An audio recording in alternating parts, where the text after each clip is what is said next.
We're touring a home that has tall ceilings in the living room, great upgrades in the kitchen and in the bathrooms. And wait until we get upstairs. You got a game room and a media room. There is so much going on here. Stick with me for a great home tour. Now, this is the Middleton plan, built by Highland Homes. This home has 4 bedrooms, 3 bathrooms. We're just over 2,900 square feet, and we're listed just under $700,000. Now, this specific home, as you saw earlier, is open concept, but it's also in a community called Parkside on the river here in Georgetown, Texas.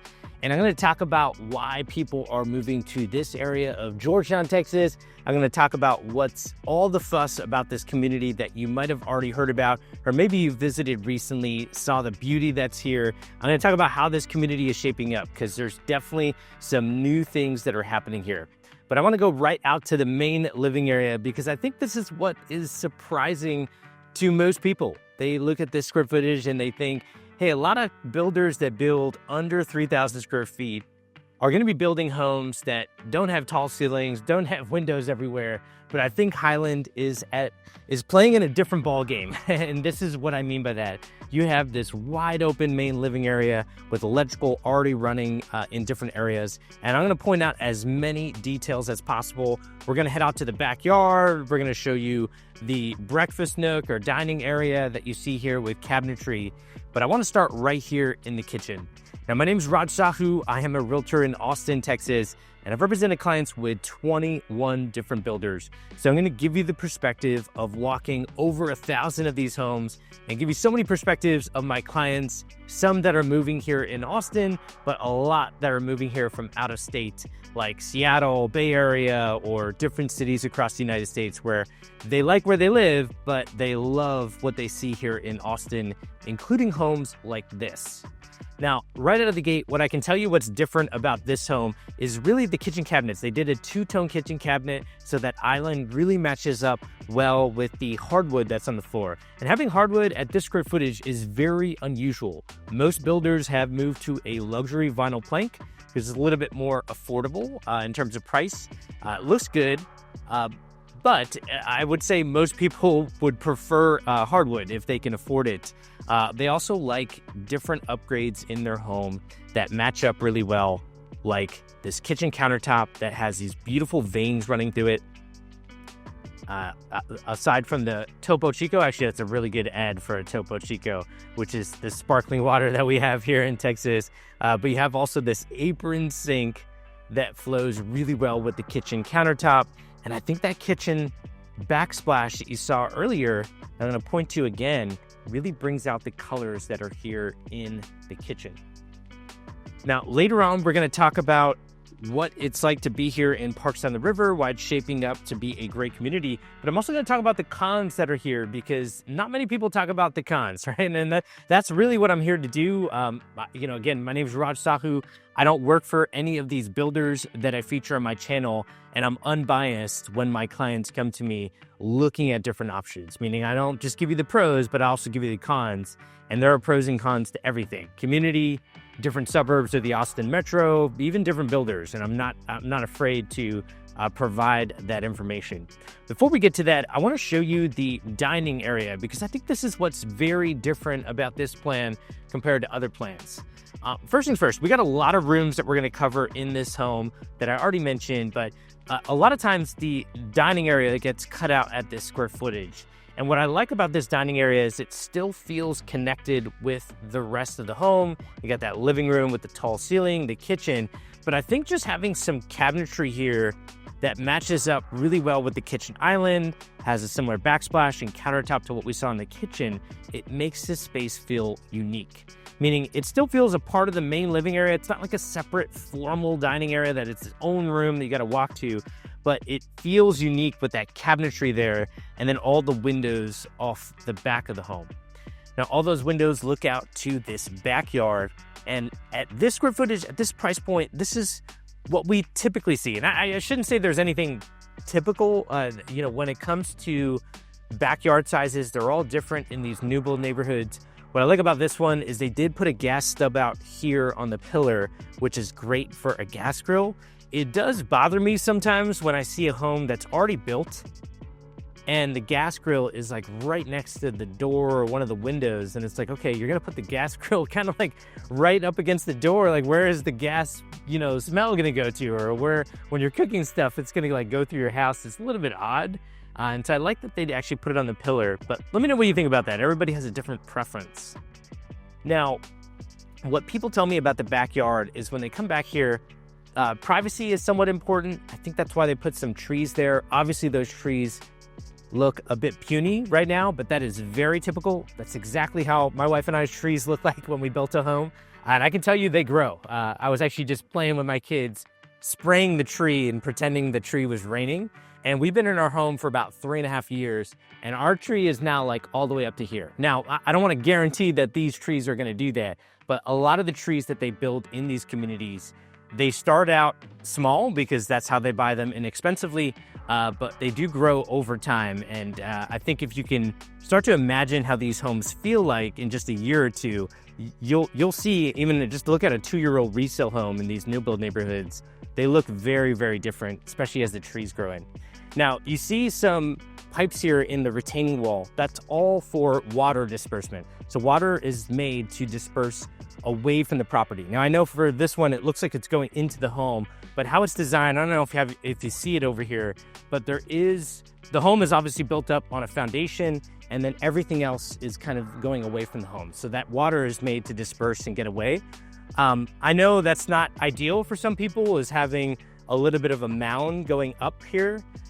With that being said, I've had a client close in this community, and their yard is very usable. It's very flat. And now, we're talking about water sitting in their yard even 48 hours after it rains. So as I mentioned before, there's pros and cons to everything. And that would definitely be one of them. We have a backyard space that's great. It's usable. And then it feels like a little bit mushy, even like 2 days after a rain, which sometimes can be really annoying. Now, getting into the primary bedroom, what I liked here is they did a little bit of a bump out. I think this really matters because it adds some great windows. A lot of builders that are more production heavy, more high volume, this would just be a straight wall and then 3 windows back here. And I don't think you get that vibe here. It doesn't feel like production high volume builder. Also, I can say this from experience. My wife and I have a 3-year-old girl. We got a 1-year-old boy, and having a little bit of space in the primary bedroom to put a crib is huge. And right now we don't have that space because we don't have a bump out like you see in the primary bedroom here. But I think with a little bit of a bump out, you'd be surprised at how much easier it is to fit a crib on that side. And so having electrical is great too. I think you saw that here in the primary bedroom. You also saw that in the main living area, so you can hide your wires and you got electrical that's running there. But getting back to a crib, this is what a lot of my clients are telling me that's important to them when they're moving into this area, even if they're not expecting, but they're just planning ahead, which is always great.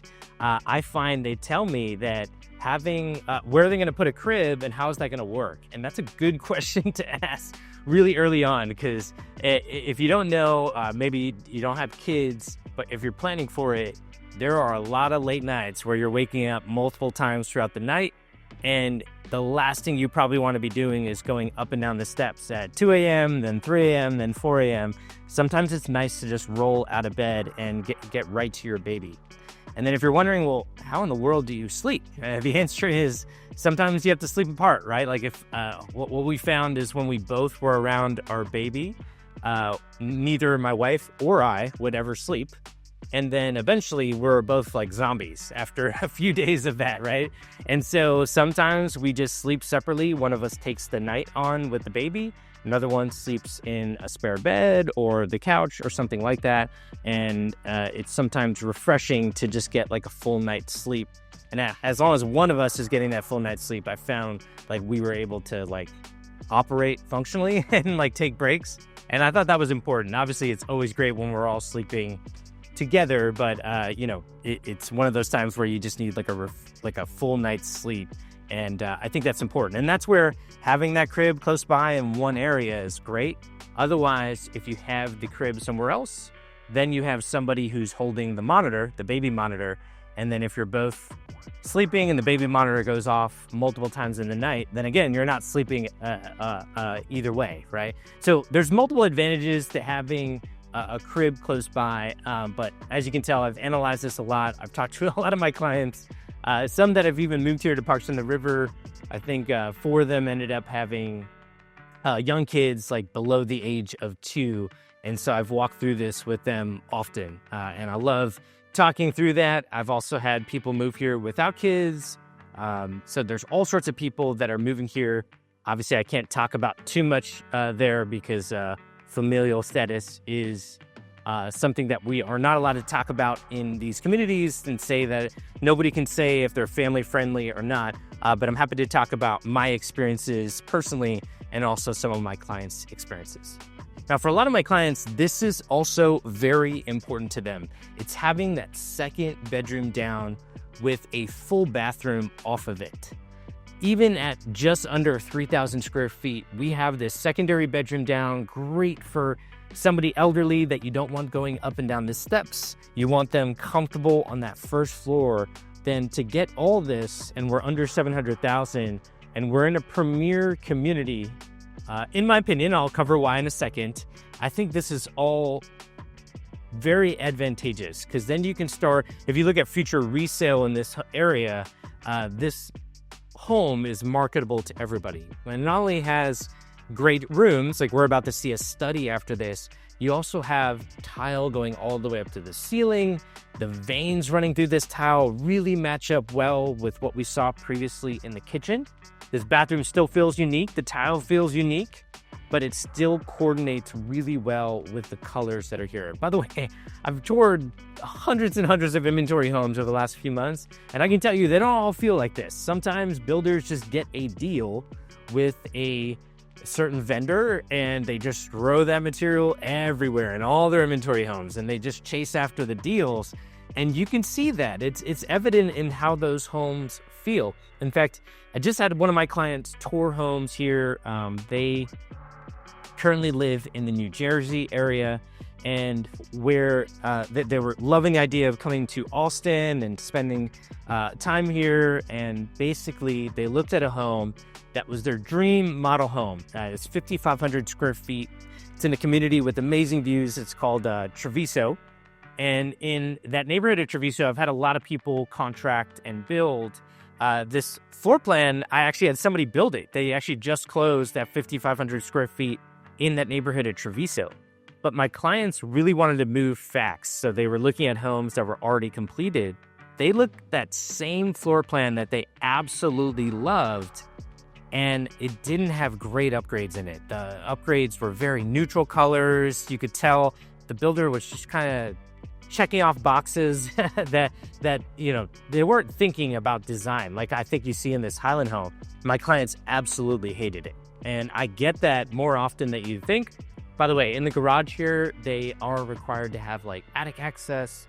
You also see a tankless water heater over there, which is great. You also have a water softener loop. That's that black loop that's there in this 2-car garage. And you get a little bit of storage space here, maybe to put your trash cans, but also you could potentially keep those outside.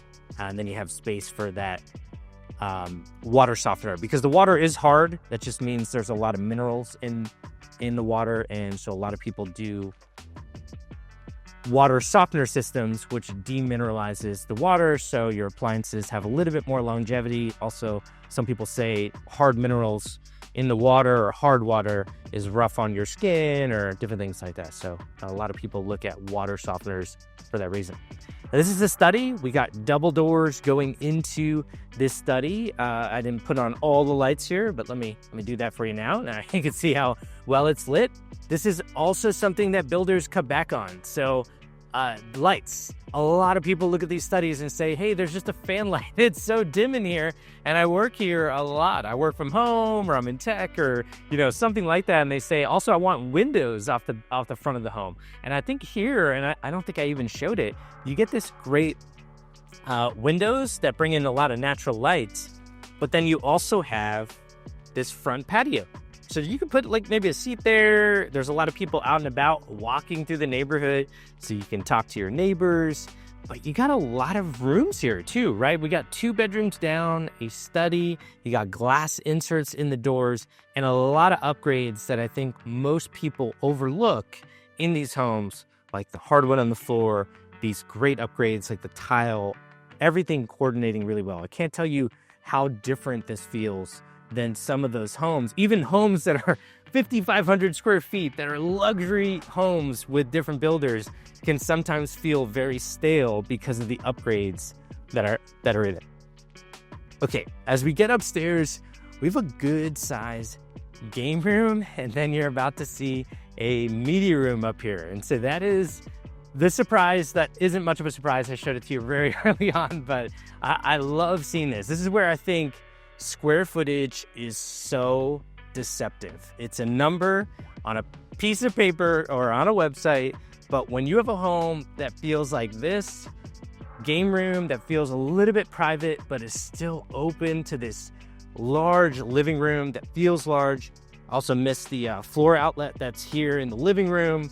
That's huge for recliners. If you want a recliner that's electric, great place to have it and plug in. You don't want to be running wires through the wall, and so that's just a tripping hazard, and sometimes that can be really annoying to deal with. And I think these upgrades might seem small, but when you add them all together, it makes a big difference. Another one I'm covering here are the dark walls in this media room. So this is made to be like a theater experience. If you're unsure on how this feels with furniture, or without furniture, I should say, I have plenty of videos of this exact room size or very close to it that have the beauty of this with no windows is you have a couch that you can put up against the wall. And then you'd be surprised at how big this this room feels when you just have no windows in there. And it feels also very calm. So when you're coming back from a long day of work, it's nice to just shut these doors, turn on the TV, watch a ball game, fire up Netflix, maybe have some popcorn ready, right? And just spend some time with your family, watching a movie, watching a game. My wife and I, and my kids are young, as I mentioned before, so they're not watching much in sports, but my wife and I always love catching a game or just catching some time together where we can decompress and watch something. Although I will say, we haven't really gotten into any TV shows like we did years ago. And I don't know if that's because we're post-kids and we just maybe don't have as much time for TV, or maybe the TV shows, there's just nothing big on TV right now, right? I don't want to throw out any shows right now, but there were shows, I think, back in the day meaning like 3 to 5 years ago, that was in the pandemic, where I felt like everybody was waiting for those shows to launch. But I don't know, maybe I'm missing the boat. Let me know in the comments if my wife and I should be checking out some shows. I feel like we're open to watching anything that's fun and engaging. All right, getting into these other bedrooms here, and I'm going to talk a little bit more about Parks on the River. So we got 2 bedrooms, we got a full bathroom, a Jack and Jill full bathroom in between them. What I think most people say they love about Parks on the River, I'm just going to show this in detail. Look at the topography here. See that hill? It's going downward, and then that's a hillside in the back. And if you want to know what that hillside feels like, looking out for your backyard, you want an amazing view, drop it in the comments if I don't do it, but I have a client, 2 clients that close in this neighborhood that have amazing views off their backyard. Now, what I think are some of, so Parks on the River has beauty, right? It's got topography. It's in West Georgetown, Texas, where we have some a hillside and some beauty, some greenery. So a lot of my clients that move here from out of state that want that beauty, that greenery, especially people that move here from like Seattle, Bay Area, they tell me they love neighborhoods like this. It really resonates with them when they see the greenery. Also, we have a great amenity center that just opened up. We have a second amenity center about to go in the neighborhood. And so this neighborhood is starting to feel more like a community, especially when it started at the end of the pandemic. It just, obviously when these new communities start, it's just a lot of dirt. And so you have to really use your imagination. But now I think it's starting to shape up as a great community. Now, the con of that and the problem that comes with that is going to be traffic, right? Right now, there is traffic at 2243, which is the main road that goes to this community, and Ronald Reagan Boulevard. Ronald Reagan Boulevard is a huge road that has a lot of stoplights. And if you go south on Ronald Reagan Boulevard, it goes all the way to where Apple's second headquarters is being built, right? And so there's a lot of employees there, thousands of employees. And so if you're worried about traffic, you want to know more about these communities, which ones are best for you, reach out to me. I can talk about traffic, congestion. I can also talk to you about communities that are solving it. Like here in Parkside on the River, it was so difficult when you were leaving the community and taking a left turn because cars are going 60 miles per hour on that road from time to time. And taking a left turn is very nerve-wracking. They put a stoplight at one of the entrances, and I can't tell you how big of a difference one stoplight makes into the lifestyle in some of these areas. Also, the amenities, if you want videos of it, let me know. I'm happy to drop you some videos that I've taken of all these different things that are in these communities. Now, if you want an unbiased perspective on the best builders, the best plans and communities for you, go ahead and send me a text message at the number at the bottom of the description of this video. And then if you want to see lots that are coming up, you are interested in building from scratch, or you want to see homes that you're not seeing anywhere else on the internet, go ahead and click on my website at the top of the description of this video. I'm usually sending something weekly that gives you great insight on what's coming up. Finally, if you want to see another home that's for sale, go ahead and click right here. And as always, I hope this helps. Take care, everyone.